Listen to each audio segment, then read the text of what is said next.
여러분 안녕하십니까?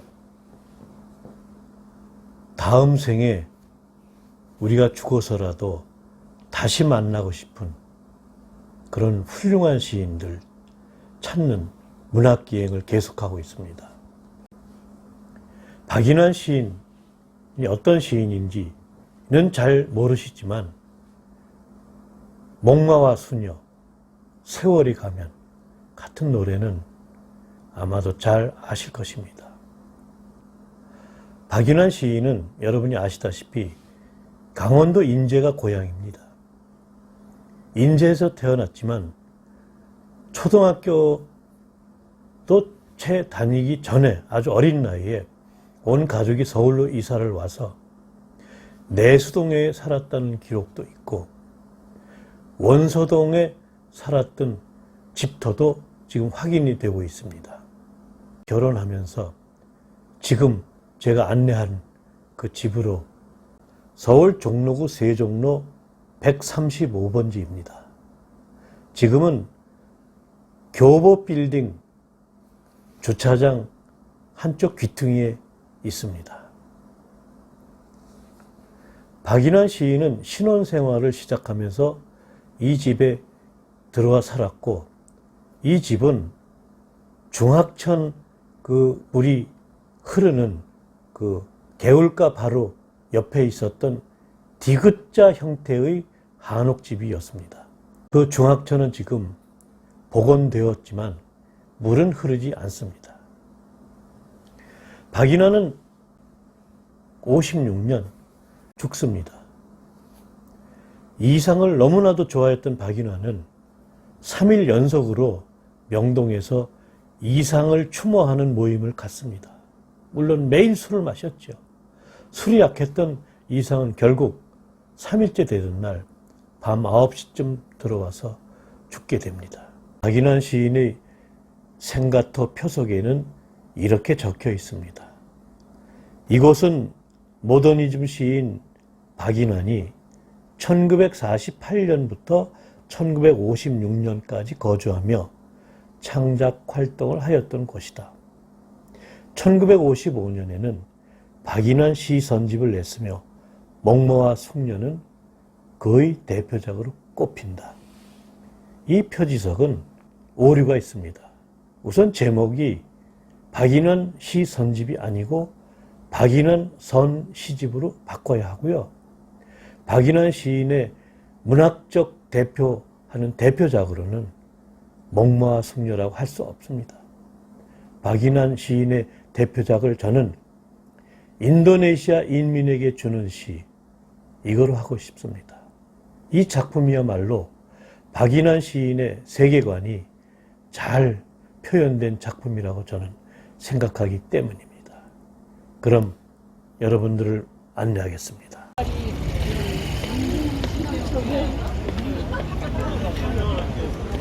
이거 잘못된 것이, 이분은 박인환 시선집은 낸 적이 없어요. 박인환 선 시집입니다. 고유된 건데 돌려야 되네. 잘못된 것이고요. 여기에 저 통행자들이 있으니까 이쪽에 까지 아니라 이게 원래 생각해 봤어요. 저기 창경문 옆에인가 야, 잠깐 살았던 박인환 시인 내 다리 내놔, 내 집 내놔. 세월이 가면이라는 노래 몰라요? 세월이 가면이라는 노래. 그 박인환이가. 얍. 여기가 박인환 시인이 죽은 장소라고 그랬죠? 네. 손 들고 얼른 얘기하세요. 박인환 시인은 고향이 어디죠? 인제. 그 상품 못 받을 사람만 대답한다니.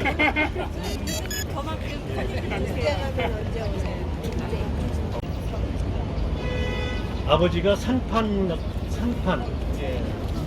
같은 사업을 하셔서 잘 살았어요.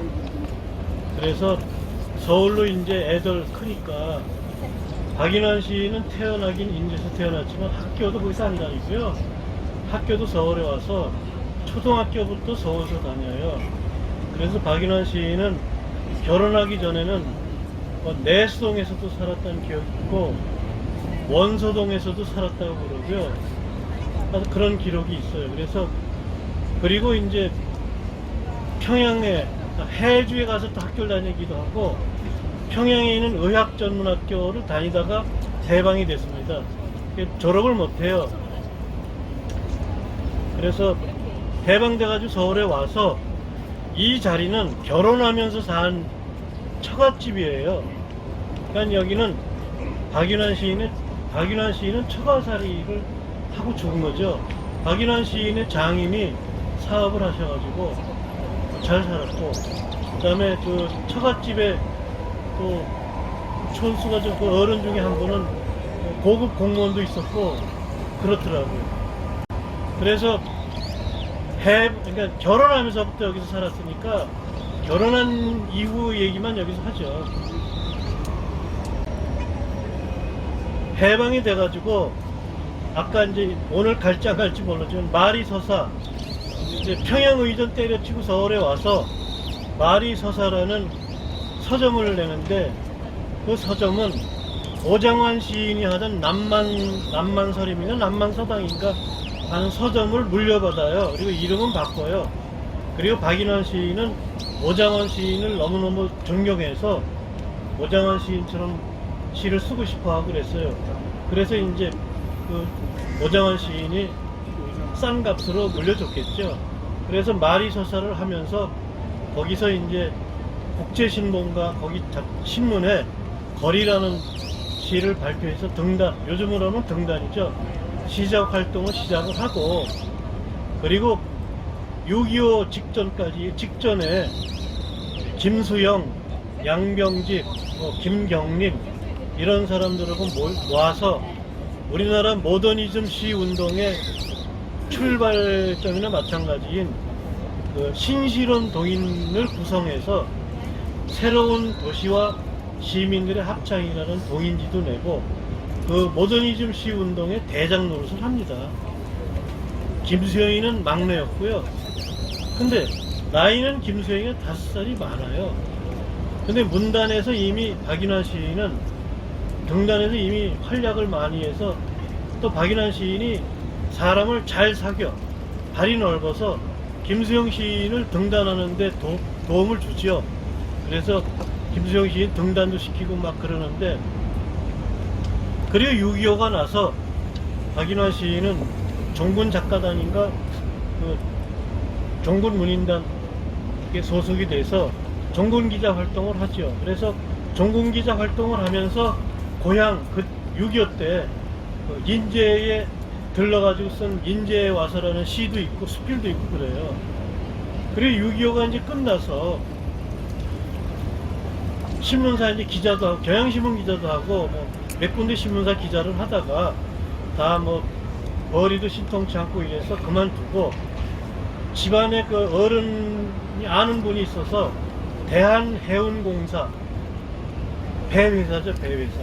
거기에 취직을 해서 그 회사가 그 해에 화물척을 3대를 구입해요. 국가정책위원 1954년인가 55년인가 그 무렵일 거예요.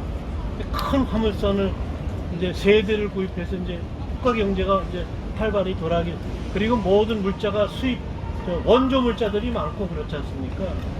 그래서 신문사를 그만두고 54년이고 55년에 3월 5일 날 날짜는 기억합니다. 남해호를 취직하고 남해호를 타고 미국을 가죠. 미국을 가는데 뭐 지금처럼 미국 뭐 한 2, 3일이면 가고 그러는 게 아니고 한 2주 이상 배로 가니까 걸려서 미국에 워싱턴주라는 게 미국에 안 살아봐서 그 저쪽 대서양 쪽에 워싱턴이라 했더니 이 태평양 연안에 워싱턴주가 있더라고요. 거기 올림피아 항이라는 데 도착해서 배는 거기 이제 대고 19일 동안 미국 여행을 합니다. 그래서 월간시 지난 후 7월호에 박인환이가 쓴 19일간의 아메리카 일기라는 게 그때 쓴 것을 조선일보에 발표한 걸 제가 가서 찾아가지고 그 친구 워딩을 해서 찍는데, 그래서 이미 박인환 시인은 국제적인 감각에 눈이 떴어요. 글로벌하다 그러죠, 요즘은. 그래서 갔다 와서 박인환 시인은 우리가 아는 것은 세월이 가면 뭐 목마와 숙녀, 말랑말랑하고 연애시 같고 이런 거만 쓴 시인인 줄 알지만 그렇지 않은 시가 많아요. 박인환 전시집, 제가 이총재 여기 평론가가 해서 쓰고 제가 작품 모으고 해서 미발표작 해가지고 두껍게 냈는데 거기 보면 남풍이라든가 또 인도네시아 인민에게 주는 시, 이거 굉장히 긴 장시고 내용도 굉장해요. 인도네시아 그때 독립운동을 벌일 때예요.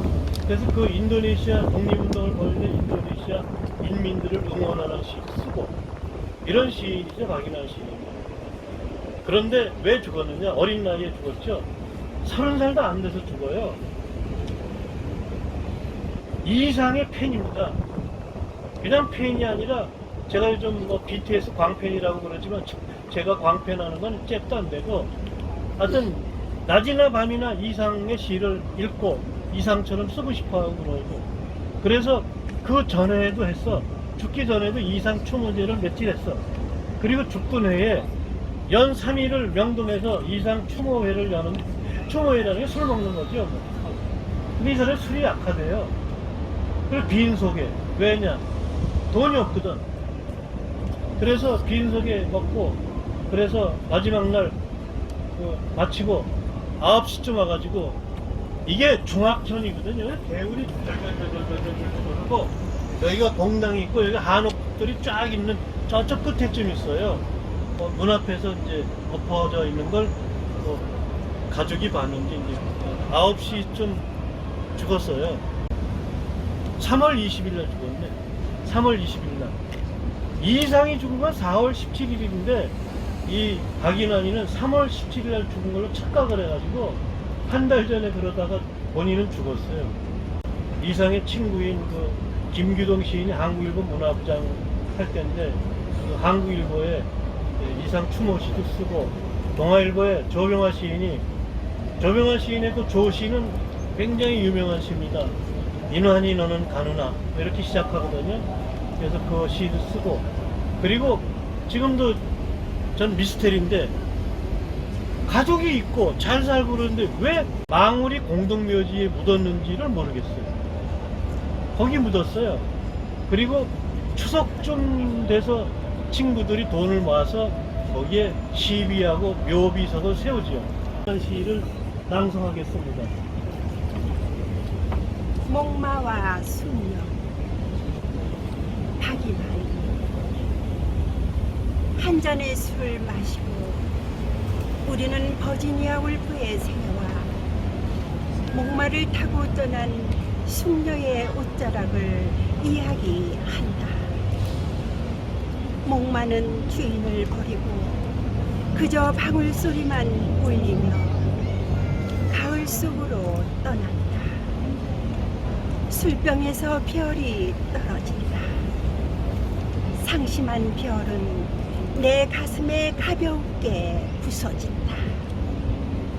그러한 잠시 내가 알던 소녀는 정원의 초목 옆에서 자라고 문학이 죽고 인생이 죽고 사랑의 진리마저 애증의 그림자를 버릴 때 목마를 탄 사랑의 사람은 보이지 않는다.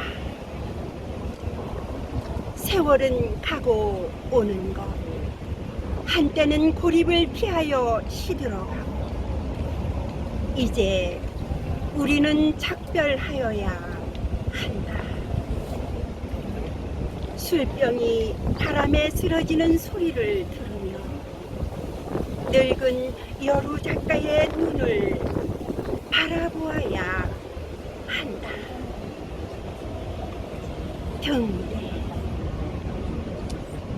불이 보이지 않아도 그저 간직한 페시미즘의 미래를 위하여 우리는 처량한 목마 소리를 기억하여야 한다. 모든 것이 떠나든 죽든 그저 가슴에 남는 희미한 의식을 붙잡고 우리는 버지니아 울프의 서러운 이야기를 들어야 한다. 두 개의 바위 틈을 지나 청춘을 찾은 뱀과 같이 눈을 뜨고 한 잔의 술을 마셔야 한다. 인생은 외롭지도 않고 그저 잡지의 표지처럼 통속하거늘 한탄할 그 무엇이 무서워서 우리는 떠나는 것일까? 목마는 하늘에 있고 방울 소리는 깃전에 설렁거리는데 가을바람 소리는 내 쓰러진 술병 속에서 목매여 우는